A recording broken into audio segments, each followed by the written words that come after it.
Are you preparing for the Microsoft Implementing Data Engineering Solutions using Microsoft Fabric exam?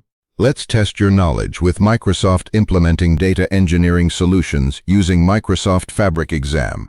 Practice questions covering Fabric data engineering, Lakehouse pipelines, notebooks, Spark, data flows, warehouses, security, and monitoring. Keep track of your score, and for more practice questions and complete preparation, visit Study for Exam using the link in the description. Let's start. Question 1. Which Microsoft Fabric workload is designed primarily for working with data engineering solutions? A. Data engineering. B. PowerPoint. C. Microsoft Word. D. Exchange Online. Correct answer A. Data engineering explanation. The data engineering workload in Microsoft Fabric provides capabilities such as lakehouses, notebooks, Spark, and data pipelines for building and managing data engineering solutions. Question 2. What is the primary purpose of a Fabric lakehouse? A. Combine data lake storage with data warehouse-style analytics capabilities. B. Manage email accounts. C. Host virtual machines. Configure DNS records. Correct answer, A. Combine data lake storage with data warehouse-style analytics capabilities. Explanation. A lakehouse provides a unified environment for storing and processing structured and unstructured data while supporting analytics and data engineering workloads. Question 3. A data engineer needs to transform large datasets using distributed processing. Which Fabric capability should they consider? A. Apache Spark. B. Outlook. C. PowerPoint. D. OneDrive. Correct answer A. Apache Spark explanation. Apache Spark provides distributed data processing capabilities and is commonly used in Fabric notebooks for large-scale transformation and analytics workloads. Question 4. A team needs to ingest data from several sources on a recurring schedule. Which Fabric capability is appropriate? A. Data pipelines. B. Word templates. C. PowerPoint themes. D. Microsoft Forms. Correct answer A. Data pipelines. Explanation. Data pipelines can orchestrate data movement and transformation activities and can be configured to run according to defined schedules or triggers. Question 5. What is the purpose of a Fabric notebook? A. Develop and execute code for data processing and analysis. B. Manage user email. C. Configure Microsoft Teams meetings. D. Create network firewalls. Correct answer A. Develop and execute code for data processing and analysis. Explanation. Fabric notebooks provide an interactive environment for writing and executing code, including Spark-based data engineering and transformation workloads. Question 6. A data engineer receives files in a raw landing area and needs to transform them before analytics users consume them. What is a suitable approach? A. Build a data transformation process using pipelines, notebooks, or other Fabric data engineering capabilities.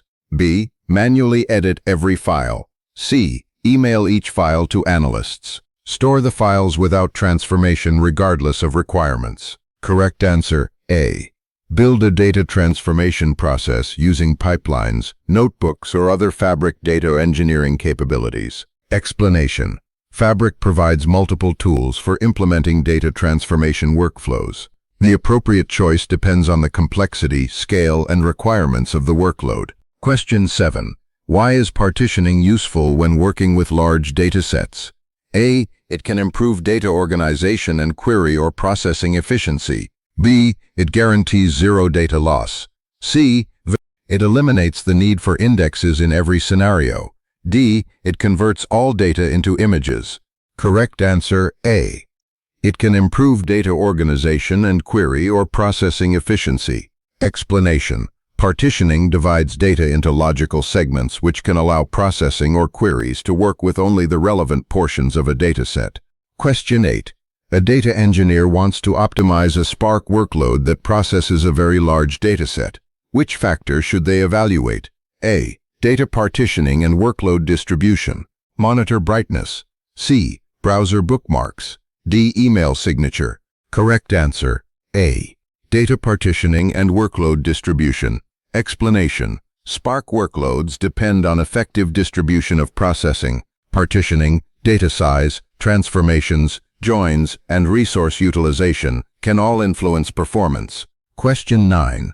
A pipeline should continue only after a previous ingestion activity completes successfully. What should the engineer configure? A. Pipeline activity dependencies. B. A PowerPoint transition. C. An email rule. D. A browser extension. Correct answer, A. Pipeline activity dependencies. Explanation. Pipeline dependencies allow activities to execute based on the outcome of previous activities, helping create controlled and reliable orchestration workflows. Question 10. What is one advantage of using a reusable parameter in a data pipeline? A. The same pipeline can be adapted to different values or environments. B. It disables pipeline execution. C. It permanently hardcodes every input. D. It removes the need for data sources. Correct answer, A. The same pipeline can be adapted to different values or environments. Explanation. Parameters make pipelines more flexible and reusable by allowing values such as source paths, dates, or environment-specific settings to be supplied dynamically. Question 11. A company wants to process incoming data incrementally instead of repeatedly processing the entire dataset. What approach should the engineer consider? A. Incremental data processing. B. Full reload for every execution. C. Manual copying. D. Disabling pipeline schedules. Correct answer, A. Incremental data processing. Explanation. Incremental processing focuses on new or changed data rather than reprocessing the entire dataset, which can improve efficiency and reduce processing costs. Question 12. What is the purpose of data quality validation in a data engineering pipeline? A. Identify invalid, missing, or unexpected data before it reaches downstream consumers. B. Increase monitor resolution. C. Replace all authentication. D. Automatically guarantee perfect data. Correct answer, A. Identify invalid, missing, or unexpected data before it reaches downstream consumers. Explanation. Data quality checks can identify issues such as missing values, invalid formats, duplicates, or unexpected records, and help prevent poor quality data from moving through the pipeline. Question 13. A data engineer needs to combine two large datasets using a common key. What operation is typically required? A. Join. B. Screenshot. C. Compression only. D. Formatting. Correct answer, A. Join. Explanation. A join combines records from two or more datasets based on a related field or key. For large datasets, the engineer should also consider the performance implications of the join. Question 14. Why should a data engineer monitor pipeline executions? A. To identify failures, performance issues, and unexpected execution behavior. B. To prevent all data changes. C. To eliminate the need for testing. D. To automatically correct every data problem. Correct answer, A. To identify failures, performance issues, and unexpected execution behavior. Explanation. Monitoring provides visibility into pipeline status, execution duration, failures, and other operational information that can help engineers troubleshoot and optimize data workflows. Question 15. A pipeline fails because an upstream data source is temporarily unavailable. What should a production workflow consider? A. Appropriate error handling and retry behavior. B. Unlimited retries without conditions. C. Ignoring the failure. Deleting the pipeline. Correct answer, A. Appropriate error handling and retry behavior. Explanation. Transient failures can occur in data engineering systems. Controlled retry policies and appropriate error handling can make pipelines more resilient. Question 16. A team needs to separate development, testing, and production versions of its data solution. What is an important practice? A. Use appropriate deployment and environment management practices. B. Modify production directly for every test. C. Give all developers unrestricted production access. D. Avoid version control. Correct answer, A. Use appropriate deployment and environment management practices. Explanation. Separating development and production environments reduces operational risk and makes it easier to test changes before deployment. Question 17. A data engineer needs to protect sensitive information stored in a Fabric data solution. Which approach is appropriate? A. Apply appropriate identity, access, and data security controls. B. Make the data publicly accessible. C. Share administrator credentials. D. Disable authentication. Correct answer: A. Apply appropriate identity, access, and data security controls. Explanation: sensitive data should be protected using appropriate permissions and security controls. Access should be granted only to users and services that require it. Question 18. Why should a data engineer avoid giving every user unrestricted access to a Lakehouse?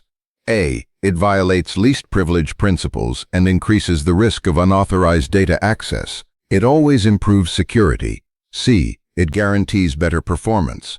D. It eliminates the need for governance. Correct answer: A. It violates least privilege principles and increases the risk of unauthorized data access. Explanation: least privilege means users should receive only the access necessary for their responsibilities.